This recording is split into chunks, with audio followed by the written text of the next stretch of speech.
Donc là pour cette vidéo, donc on va prendre l'OGC Nice. Donc ils partent un petit peu, on va dire, de loin en année 2022-2023, notamment donc avec 58 points, donc 9e, donc notamment avec 15 victoires, 13 nuls et 10 défaites. Donc juste en dessous de Clermont, au-dessus de FC Lorient. Donc on a un Nice à cette époque-là qui est plutôt, on va dire, bon, dans le top 10, mais ça reste assez décevant par rapport à l'année d'avant, 2021-2022, donc cinquième, l'année encore juste avant, alors même si elle est peut-être pas forcément extrêmement révélatrice, on se retrouve en neuvième, et ensuite, si vraiment on pousse un peu plus, l'année donc 2019-2020, donc cinquième. Donc on est toujours dans ce range-là, cinquième sur cette année. Donc on se retrouve d'ailleurs cinquième. Donc ça ressemble un petit peu à ce que peut faire Nice. Ils auraient, bon, on peut, enfin, ils pouvaient avoir des regrets hein, sur cette année, puisqu'ils auraient peut-être pu arracher, notamment, voilà, peut-être une place, notamment parce qu'il y avait une première partie de saison qui était vraiment intéressante. Le fait que qu'ils aient battu donc Paris aussi avait galvanisé un petit peu les troupes, avec notamment donc l'entraîneur Farioli. Là, on est sur 34 victoires, non, 15 victoires, 10 nuls et 9 défaites. Donc on est vraiment, voilà, c'était une des meilleures défenses de Ligue 1, mais il y avait des manquements au niveau de l'attaque. Donc on est quand même sur une belle valorisation, hein, 251 000 millions. Belle valorisation, donc vraiment un système qui est mis en place pour réussir, avec un gros effectif jeune, un âge moyen donc de 24,4, des joueurs étrangers à 42%. Donc voilà, on est plutôt sur un schéma, on va dire, classique sur la partie joueurs étrangers, mais un âge moyen jeune et une taille d'effectif plus importante que la moyenne. Sur une situation comptable, on est sur une situation comptable de moins 33 millions.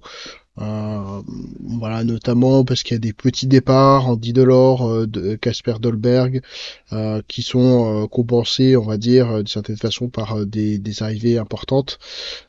Terren Moffi qui a pas, voilà, qui a marqué, bon, tout de même 11 buts, mais sur la première, enfin, sur la deuxième partie de saison, il a été un peu plus absent. Jérémy Boga, 17 millions. Et puis ensuite, on a Mohamed Ali Chaud, 10 millions, Morgan Sanson, donc uniquement en prêt. Et donc, bah, on voit vraiment que les recrues ont quand même sont bien exprimées avec Mofi, avec notamment Jérémy Boga, Sanson, que ce soit aussi au niveau des passeurs. Voilà, on a vraiment, vraiment ce qui est vraiment super, c'est que on voit quand même qu'en termes d'arrivée, on est sur de la vraie qualité. On n'hésite pas non plus à mettre quelques moyens, mais voilà, sans être trop gourmand, on va dire. Donc vraiment beaucoup de qualité, un recrutement intelligent. Voilà, avec ce test avec Francesco Farioli, qui avait en début d'année quand même, quand on regarde le match avec Paris, c'était vraiment très très beau à voir du point de vue de l'animation défensive.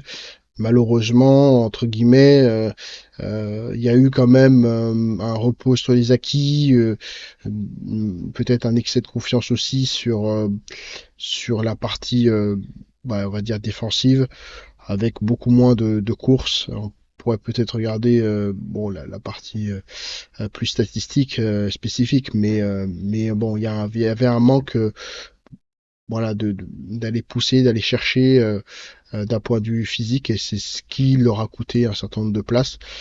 Voilà, donc sur le classement, on voit que pendant un gros moment, là, entre la 10e et la 20e journée, on était dans le top 3, même à partir d'ailleurs de la 5e journée. Puis après, un décrochage léger, mais qui a été tout de même important. fait qui a coûté, même si la variation elle est pas très très grande, ce qui a coûté ben voilà quelques places. Donc on est sur une tendance donc qui est donc là ça baisse donc ça veut dire que c'est haussière. Voilà, c'est une tendance haussière. Voilà, donc la situation c'est bon ressemble un tout petit peu à celle du Stade Rennais, mais le Stade Rennais il y a quand même beaucoup plus de variations. Donc c'est pas forcément voilà très très très très bon, mais globalement voilà quand on voit la régularité de l'équipe, la capacité à gagner sur des petits scores, bon ça a permis d'être bien positionné en tout cas sur la fin et revenir un petit peu dans les objectifs. Ensuite, donc on a donc le graphique en étoile réalisé par la croustillante avec une équipe qui est quand même, enfin voilà, sur l'ensemble des aspects hein, au-dessus de la moyenne. À part l'entraîneur hein, qui a été dégradé en fonction d'un nouveau calcul qui a pris en compte la performance hein, voilà la performance surtout de l'entraîneur et donc sur la fin de l'année, donc c'est bon, l'entraîneur quand même légèrement au-dessus puisqu'il a réalisé un certain nombre de victoires. Mais voilà, ça a joué un petit peu à la partie d'échecs et au final, voilà, on pourrait avoir des regrets, même si ça reste quand même des bonnes voilà, une bonne performance. Euh, on a voilà dynamique classement émotion équipe qui était plutôt qui est plutôt assez haut. Euh, bon, il y avait peu de compétition à jouer tout de même, donc c'est vrai que ça peut être voilà le gros voilà. Après, quand on regarde hein, les autres équipes, hein, évidemment, il y a des gros derrière, mais il y avait possibilité pendant un moment de pouvoir reprendre le dessus et ils l'ont pas fait. Donc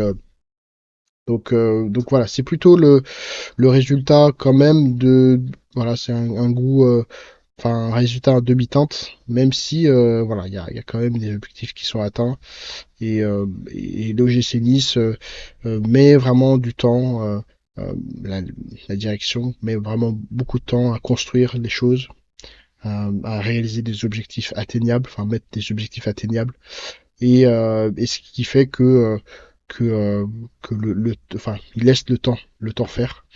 Et donc c'est peut-être la,